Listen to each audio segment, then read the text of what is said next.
Mbona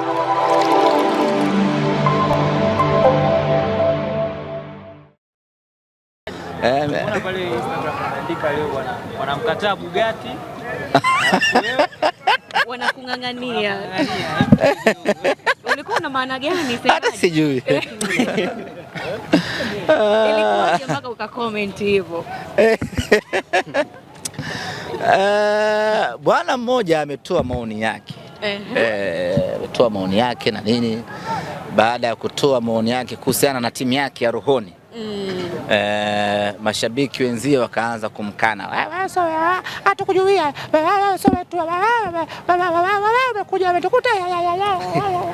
wenyewe kwenyewe. Sasa mimi nikauliza, huyo si mwenzenu huyo?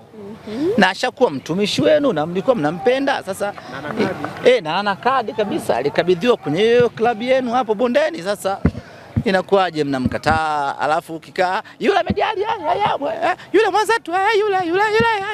Sasa pengine mimi kinachoniponza ni akili yangu. Kwa sababu unajua ukiwa na akili nzuri, ukiwa smart, ukiwa maridadi, ukiwa bora kwenye maeneo yako ya kazi na ukiwa mtu wa maana, kila mtu anakupenda. Okay. Kwa hiyo inawezekana, najua kila mtu anapenda kujinasibisha na vitu vizuri. Yani wewe Betha ukiwa mbaya hakuna mtu anaweza kahangaika na wewe. Lakini ukiwa kisumali kweli kweli, kila mtu yule Betha wangu yule, yule Betha, unajua yule. Kwa labda mimi ubora wangu, umaridadi wangu wa kazi, umahiri wangu unawafanya watamani na mimi niwe wao. Lakini ndio hivyo tena, mambo ya riziki haya.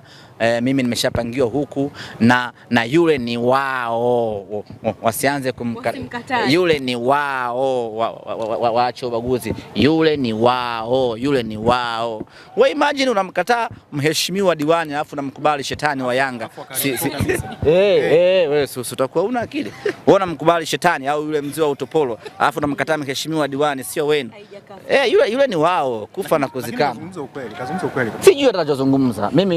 Mimi pale kwenye kuna nini pale? Kwenye kukataana pale ndo ninapoingilia. Na nimeona baadhi ya mashabiki wa Simba wanasema kwamba hii vita wanainunua kwa sababu yule ni anatokea upande wa umamani. Yaani yule ni wao, wasimkatae mheshimiwa diwani, ni wao. Yaani yule ni wao ni wamoja, wasikataane, wasianze kubaguana hivi sasa. Yule ni wao. Wote wao ni wamoja. Lakini simeona mtandao kumechafuka kweli kweli. Waache wenyewe wachafuke, sisi tuko clean. Na mimi niseme kitu kimoja. Hakuna mashaka, muda wake ukifika tutazungumzia, tutajipanga na tutatamba kama kawaida kuelekea katika mchezo, kwa sababu sisi sio wanyonge hata kidogo. Kwa hiyo wana Simba ubaridi wala yani huo baridi wanaotengeneza wao. Yaani unajua wale wametengeneza ka pressure, alafu wanakaogopa wenyewe hako ka pressure.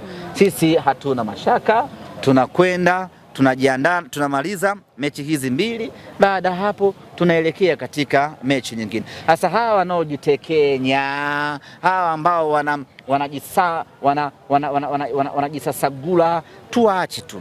Sisi tuangalie yaliyo mbele yetu, mechi zetu mbili, tukimaliza tutakwenda kwenye maandalizi ya mechi ya dabi. Wala hatuna mashaka. Semaji huko mtandaoni bwana, unaonekana kuna watu wengi sana wanavita na wewe.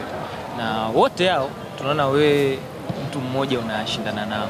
Tumeona kuna baadhi ya waandishi wa habari mko ukibishana nao hivi karibuni kwenye mitandao ya kijamii, mmoja wapo Hans Rafael.